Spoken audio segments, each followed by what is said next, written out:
هذا الدجال أخرج الإمام مسلم من حديث النواس بن سمعان الأنصاري قال: ذكر لنا رسول الله صلى الله عليه وسلم الدجال ذات غداء، يعني الغداء هي ما بين صلاة الفجر إلى طلوع الشمس، فخفض فيه ورفع.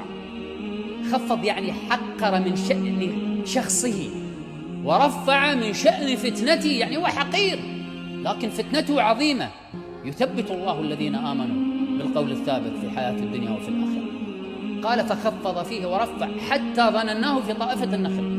بستان كان فيه نخل، يقول من شدة ما أيقنا بوجوده ظنناه في طائفة النخل. أما تجد اليوم بعض الناس ضعاف العقول والإيمان يقول: لا، هو بعيد. الصحابة كانوا يظنون أنه في زمانه حتى ظنناه في طائفة النخل.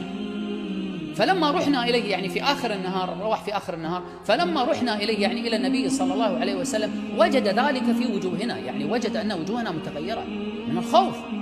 فقال: ما شأنكم؟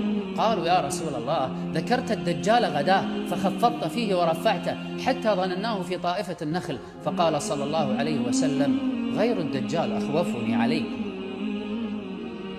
لعل الله سبحانه وتعالى أوحى إليه بأن الدجال إن خرج في زمن الصحابة فإن الله سيثبت الصحابة، فهو لا يخشى على الصحابة من فتنة الدجال.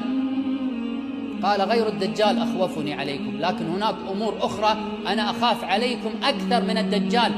يوضحه حديث النبي صلى الله عليه وسلم: لكني أخشى أن تفتح عليكم الدنيا كما فتحت على من قبلكم، فتنافسوها كما تنافسوها، فتهلككم كما أهلكتهم. هذا الذي يخافه عليه الصلاة والسلام على الصحابة. قال: غير الدجال أخوفني عليكم، إن يخرج وأنا فيكم فأنا حجيجه دونكم، أنا الذي أبين كذبه ودجله، أنا خصم. قالوا